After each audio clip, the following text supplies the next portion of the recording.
fool, these brothers my guys. Know that we fly, know that they ride or die. Why they wanna move like that? Where you want going? मैं बस आपसे कुछ चीज़ें यात्रा को लेकर के साझा करना चाहता हूं, बाकी आप जो भी प्रश्न करेंगे उसका जवाब देंगे। एक तो ये यात्रा हमारी उम्मीदों से बढ़कर अपने उद्देश्यों को पूरा करने में कामयाब होता हुआ दिख रहा है। जैसे जब हम लोग 7 तारीख को इसका प्रॉपर इनॉग्रेशन हुआ, उद्घाटन हुआ, तो बहुत सारे सवाल थे मन में। लोग आएंगे कि नहीं आएंगे, लोगों का रिस्पॉन्स क्या होगा। हम लोग अपने ऊपर भी सवाल खड़ा कर रहे थे कि कैसे 25 किलोमीटर चलेंगे, क्योंकि किसी को भी जो है इतना चलने की आदत है नहीं, और हम लोग जो है फॉरेस्ट गंप तो है नहीं कि एक बार जो है जूते का लैस बांध करके जो है दौड़ना शुरू किए तो दौड़ते रहेंगे। तो ये सारे सवाल मन में थे। लेकिन वो जो एक बात स्कूल में पढ़ा करते थे कि कई बार इंसान पैरों से नहीं हौसलों से चलता है, वो इस यात्रा में जा कर के सही साबित हुआ है। कैसे यात्रा के 60 से ज़्यादा दिन कट गए, सचमुच पता नहीं चला। तकलीफ़ें हुई, अलग अलग तरह की तकलीफ़ें लोगों को हुई, लेकिन अब लोग जो है अपने शारीरिक संघर्षों से ऊपर उठ चुके हैं। मतलब कभी तो ऐसा होता है कि मजाक मजाक में कि यात्रा समाप्त हो गई है और अब जो है अपने कैंप में वापस लौटना है। लोगों को इतना चलने की आदत है कि गाड़ी सामने हो, बस सामने हो, फिर भी पैदल चलने लगते हैं। तो बीच में जो है एक जब छुट्टी होती है तो कई सारे लोग घर गए, बहुत सारे यात्री बीच में, दीपावली था तो लोग घर गए, लेकिन मैं उस वक्त भी कैंप साइड में ही था।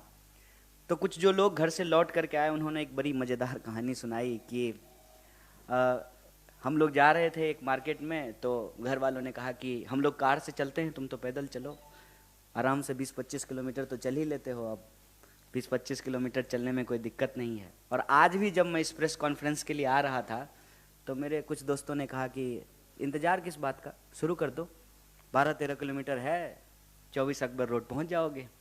मॉर्निंग सेशन में वैसे भी तुम लोग 15 किलोमीटर चलते ही हो। तो ये यात्रा मेरे ख्याल से बहुत सहज हो चुका है। अब भारत यात्रियों के लिए भी बहुत सहज हो गया है। और ये जो बार बार मन में सवाल था ना कि लोग आएंगे कि नहीं आएंगे, लोग भी बहुत सहज हो गए हैं। 2 तरह के लोग हैं, मैं आपको साफ साफ बता दूं। एक तो वो लोग हैं जो पार्टी से सीधे तौर पे जुड़े हुए हैं, एक वो लोग हैं जो पार्टी से नहीं जुड़े हुए हैं लेकिन इस यात्रा से जुड़ चुके हैं। और उन लोगों को देखना और उनके अनुभव के आधार पे ही कुछ चीज़ें मैं आपसे साझा करना चाहता हूँ कि जो लोग अपने घरों में खड़े हैं, अपने छतों पर, दुकान के आगे, किसी कॉर्नर पर, जहाँ गांव शुरू होता है उसके मुख्य द्वार के पास मोबाइल से जो है वीडियो बना रहे हैं, उनकी आँखों को पढ़ने से इतना महसूस होता है कि ऐसी यात्रा की ज़रूरत थी इस देश को। और यही कारण है कि चाहे जितनी भी चुनौतियां रही हों, यह यात्रा स्वाभाविक तौर पे उन सारी चुनौतियों को एक एक करके पार करता जा रहा है। कई ऐसी परिस्थितियां थीं, जैसे जहां गर्मी बहुत होनी थी, ऐसी अपेक्षा थी कि बहुत गर्मी होगी, वहां बारिश हो गई। जहां लगा कि यहाँ पे चलना बहुत मुश्किल होगा, कई सारी जो है कठिनाइयाँ होगी, वहाँ पे कुछ ऐसी परिस्थिति उत्पन्न हुई कि सब राह आसान हो गया। तो एक बात जो कुल जमा जोर हम इस यात्रा के बारे में कह सकते हैं कि यह यात्रा अपने पहले पड़ाव को पूरी तरीके से पूरा कर चुका है। और वो पहला पड़ाव है कि यात्री यात्रा के लिए सहज हो चुके हैं, यात्रा देश के लिए सहज हो चुका है, और देश यात्रा के लिए सहज हो चुका है। मैं आपसे कोई शिकायत नहीं कर रहा हूँ, क्योंकि जैसे हमारा प्रोफेशन है, आपका भी प्रोफेशन है, और हर किसी की अपनी मजबूरी होती है। लेकिन आप जानते हैं कि यात्रा को जितना दिखाया जाना चाहिए, जितना बताया जाना चाहिए, उतना दिखाया और बताया नहीं गया। फिर भी एक खास बात आप सारे लोगों ने महसूस किया होगा कि जब मोबाइल, टीवी नहीं था, तब भी समाज में संवाद था, कम्युनिकेशन था। और सिर्फ इंसानों में ही कम्युनिकेशन नहीं होता है, पक्षियों में भी कम्युनिकेशन होता है, उनकी भी अपनी आवाज़ें होती हैं। आज भी हमारे समाज में वो कम्युनिकेशन मौजूद है। और ये यात्रा में चलते हुए हमको महसूस हुआ कि भले बहुत ना दिखाया गया हो, लेकिन इस देश के लगभग हर व्यक्ति को ये पता है कि यात्रा हो रही है। इसका मतलब हमारा internal communication beyond WhatsApp, TV, अखबार आज भी जिंदा है। देश की चाय के नुक्कड़ों पर, बसों में, ट्रेनों में, खेतों में, खलिहानों में, दफ्तरों में, हर जगह किसी न किसी रूप में, किसी न किसी दिन, सुबह या शाम, यह चर्चा निकल आती है कि भारत यात्रा हो रही है। तो भारत यात्रा ने अपना पहला पड़ाव पूरा कर लिया है। पूरे देश को पता है कि उनके सवालों को लेकर के ये यात्रा हो रही है। ये जो हमने कहा कि उनके सवाल, ये भी हमारे दिमाग में जो था वो अपनी जगह पे है, लेकिन यात्रा के दौरान जो हमने कलेक्ट किया वो ज़्यादा महत्वपूर्ण और प्रासंगिक है। उनके सवाल कहने का मतलब है कि जब महिलाएं यात्रा में आकर के जुड़ती हैं, और मैं बार बार कह रहा हूँ जो हमारी पार्टी वर्कर नहीं हैं, वो बोलती हैं महंगाई के बारे में कि 400 के सिलेंडर जो है 1000 रुपये का हो गया है, घर चलाना मुश्किल हो रहा है। जो नौजवान जुड़े हुए हैं आपको सॉफ्टवेयर इंजीनियरिंग के पेशे से या जो है सर्विस सेक्टर से जुड़े हुए हैं, जिस तरह से उनकी नौकरियां कम हो गई है, जॉब की इनसिक्योरिटी बढ़ी है, उसके बारे में वो बात करते हैं। जो स्टूडेंट पढ़ रहे हैं, तैयारियां कर रहे हैं, रास्ते में कई ऐसी प्राइवेट एकेडमी मिली जहां आर्मी में बहाली की ट्रेनिंग दी जाती है। वहाँ के जो है बच्चे बाहर निकल करके आए और बात किए। जो लोग सुबह, जैसे सुबह हम लोग भी वॉक करते हैं, और आप देखेंगे इस देश में संस्कृति मौजूद है कि सड़क के किनारे आपको दौड़ते हुए नौजवान मिलेंगे, तो वो यात्रा से आकर के जुड़ते हैं और बेरोजगारी के बारे में बताते हैं। किसान बड़े पैमाने पे, अलग अलग इलाके के किसान अपनी अलग अलग समस्याओं को लेकर के, जैसे कपास की खेती करने वाले किसान, सोयाबीन की खेती करने वाले किसान, वो सब आकर के जो है अपनी परेशानी बता रहे हैं। गन्ना की खेती करने वाले किसान जो है बड़े पैमाने पे आकर के अपनी समस्याएं बताएं।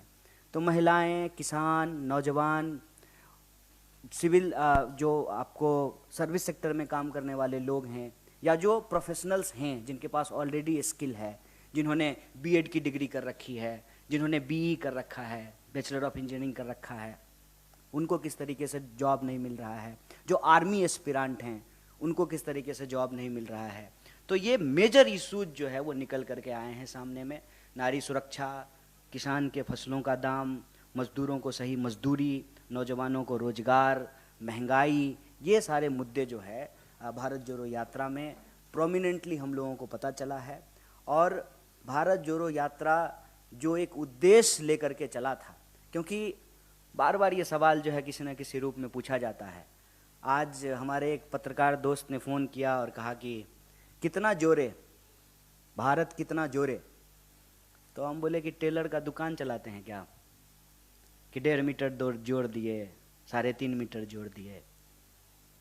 कितना टूटा हुआ है आप, ये सवाल पहले खुद से पूछिए, फिर पता चलेगा कि कितना जुड़ा।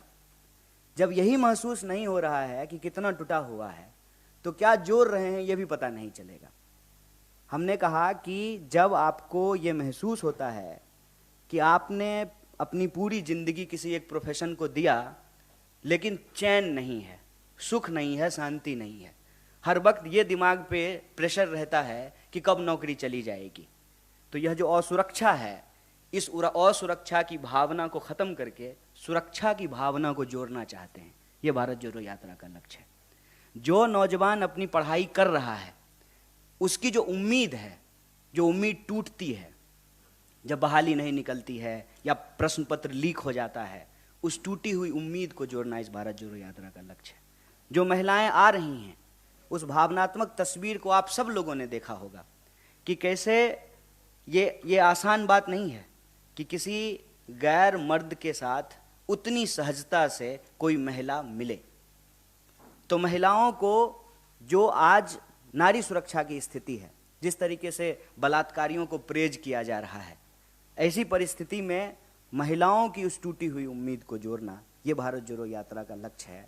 और हमारा मानना है कि जितनी सहजता से ये यात्रा आगे बढ़ रही है और लोगों के मुद्दों को कलेक्ट कर रही है। लोगों की आंखों में देखने से ये बार बार महसूस होता है कि इस यात्रा की ज़रूरत थी। भारत जोड़ो यात्रा ने अपने पहले पड़ाव को पूरा किया है।